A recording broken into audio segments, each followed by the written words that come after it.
Another day, another project Kajencon. Nandito kami ngayon ni Rothpar. Dito ulit Kajencon sa supplier namin ng generator. Gagawin namin ngayon Kajencon.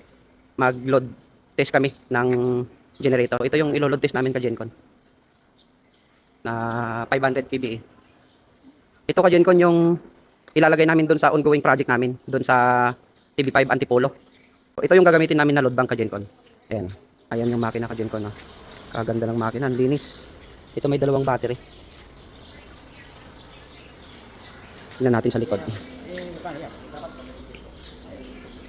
Cummins yung makina nito.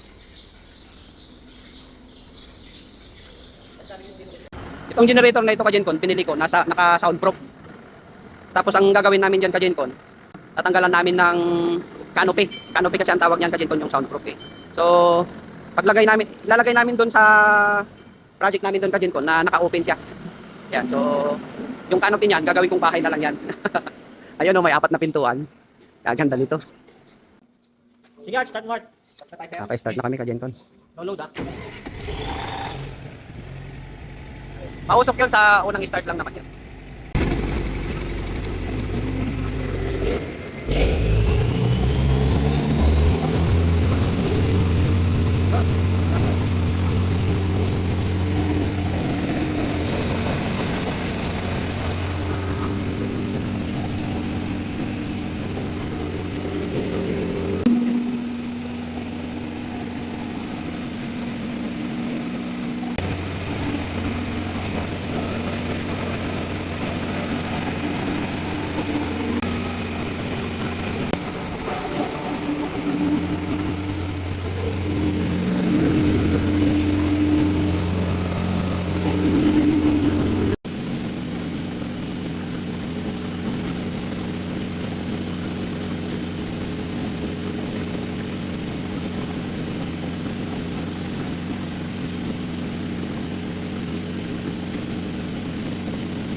Okay, tapos na kami mag-load test dito sa 500 kVA na generator.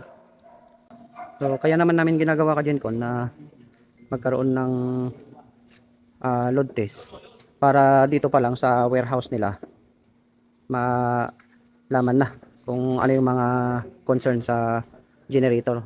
Kung may mga problema man na maliliit, ma-restore na agad dito pa lang. Ito. O, yun yung kagandahan yan Kajencon bago deliver dun sa site. O, tulad kanina, so nagkaroon kami ng problema dito dahil nakasit pala ito ng 230 volts. Bago pa kami ng connection dun sa alternator. Kaya ginawang 480 volts dahil 480 ang requirements dun sa project namin Kajencon. Yun, yung mga ganung bagay lang naman ang magandang na aayos na o nakukorek dito para bago dalhin doon sa project site para pag deliver doon okay na. So testing and commissioning na lang ang gagawin Kajencon. Thank you.